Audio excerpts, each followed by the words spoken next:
Do I need someplace for you to set your stuff? No, ma'am. You're fine. Just right here. I don't need a lectern in between us so you don't attack me.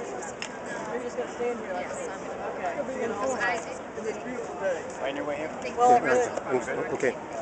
no, the good news item today was obviously this announcement about Buffalo Bio.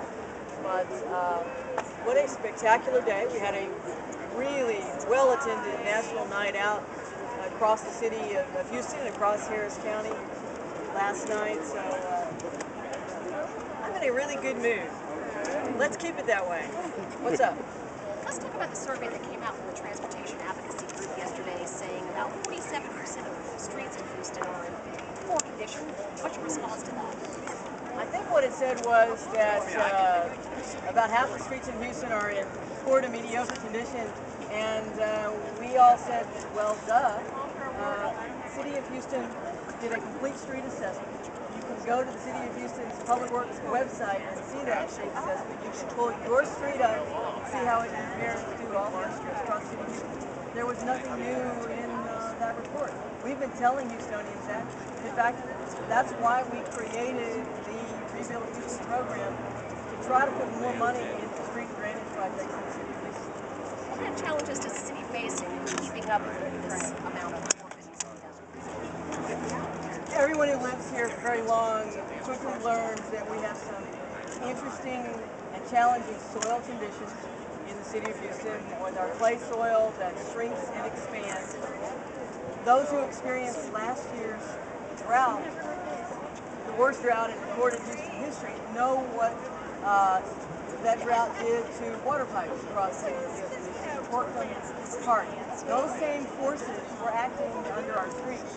So actually, we're experiencing a little worse in terms of conditions than our original assessments because of the effects of the drought, and we are going back right now to do that complete street assessment over again to update because of the extreme conditions last year.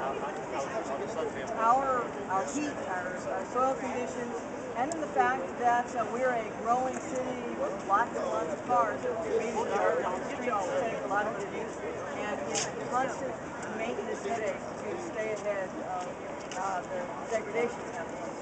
Is the city engineering department looking at any possible new technology that can combat the factors that we face here?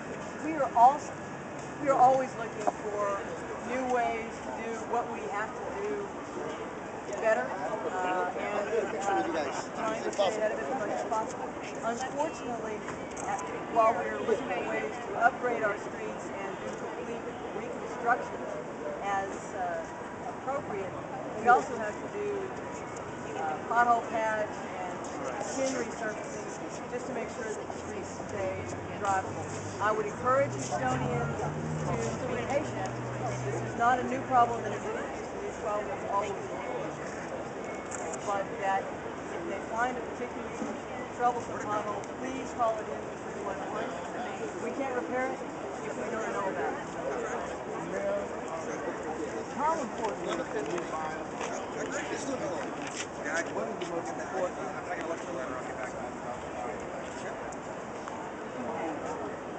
One of the differences in this year's bond election is that it doesn't cover street or drainage projects in the city. We have now gone to a pay-as-you-go program for street and drainage under what we call the Rebuild Houston program. But the traditional building projects that we do across the city are going to be covered by this bond election. The other unusual aspect of this bond election is that it includes a private sector challenge match for linear park development across the city. We talked about it a little as part of our discussion on this wonderful award to Buffalo Bio, but of the $410 million in bonds that the city is requesting approval to borrow, $166 million is in the Parks Department. $100 million of that is specifically for a challenge match from the private sector to complete our linear park system along the bios and add connectors into neighborhood parks and up to street level. Should the private sector raise the money and we end up borrowing this money, that $200 million, coupled with work that's going on in municipal utility districts and in Harris County, will give us the best, most robust hike and bike trail system in the United States. Absolutely transformative work that we can do across the city. So while bond elections are very routine for the city of Houston, and our bond election will not require a tax increase, the fact that it has this park element and does not have roads are unusual for us and something that we are really excited to talk about. Are you at all worried that the hike and bike paths are of more importance in certain areas of the city than others, that maybe it has a whiff of elitism about it, that not everybody uses these?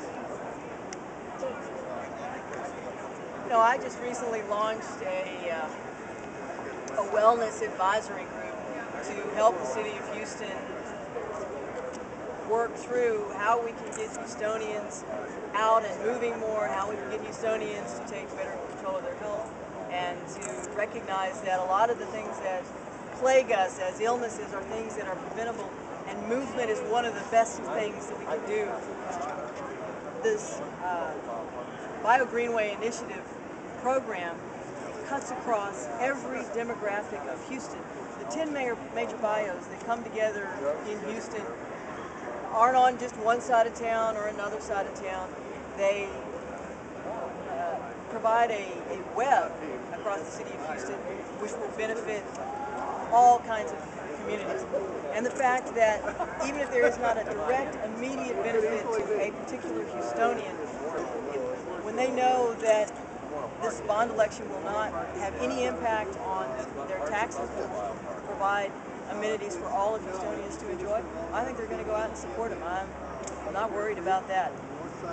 What I hear as I'm out talking about the bonds is that Houstonians are appreciative that we took a conservative approach to the bond election, that we're not asking for all of our needs, but we are asking what is affordable, that our bonds do not require any kind of a tax increase, and that there are elements that apply to the entire city.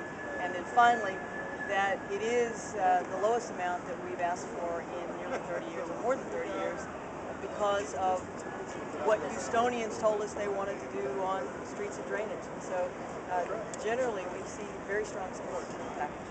Do you have anyone ready to announce for Port Commission Chairman? No. What's taking so long? You know, it's an interesting situation where this is a position that is a joint appointment between the city and the county. There are lots of conversations going on. The port is implementing recommendations from the Sunset Commission. They have excellent new leadership in Lynn Waterworth. We believe that the port is in good shape and in good hands. The existing port commissioners are working hard, and we'll get to a decision when we can come to a consensus.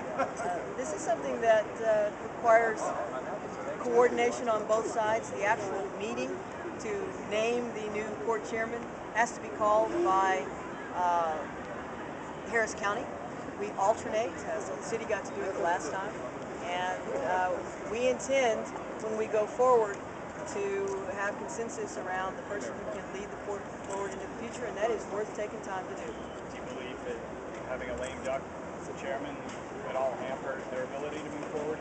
They have already begun to implement the work outlined in the Sunset Commission report, and the fact that really it's not the port chairman that decides what goes on day to day at the Port of Houston. It is the director, Lynn Waterworth, and I have found very strong and universal support for Colonel